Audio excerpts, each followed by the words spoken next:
مثل الذین حملوا التوراۃ، مثال ان لوگوں کی جن سے اٹھائی گئی توریت، یعنی جن کے ہاں توریت نازل ہوئی، جن کو ایمان و عمل میں توریت کا پابند کیا، ثم لم يحملوها، پھر وہ نہیں اٹھا رہے تھے اسے، یعنی نہ عقیدہ رکھتے تھے اور نہ عمل کرتے تھے۔ کمثل الحمار، ان کی مثال گدھے کی ہے، يحمل اسفارا، جو اٹھاتا ہے کتابوں کا بوجھ۔ ہاں، لو قلت اکرہت فذا باطل قد ظل حمار العلم فی الطین، ابن المبارک نے وہ ریحانۃ المحدثین کو جو خط لکھا تھا اسماعیل ابن ابراہیم ابن علیہ کو،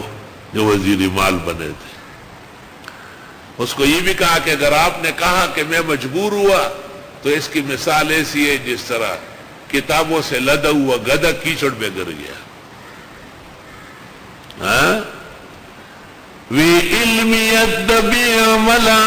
عالمانو اولک گنڈ کتابنو پخر بار کے، علم ہو اور عمل نہ ہو جسے گدھے پر کتابیں لدوائی جائے۔ کمثل الحمار، مانند گدھے کے،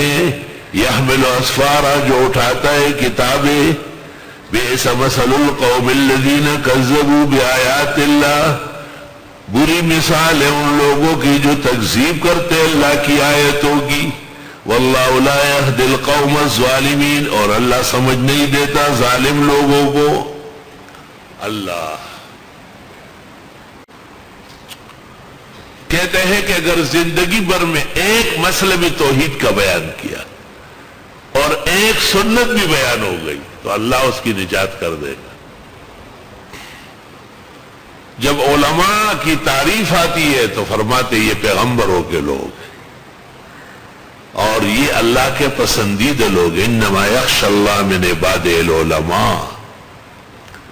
لیکن جب اللہ ناراض ہو جاتا ہے تو پھر ان کی مثال کبھی گدھے سے اور کبھی کتے سے، مثلہ کمثل الکلب، بلعم بن باورہ کی مثال۔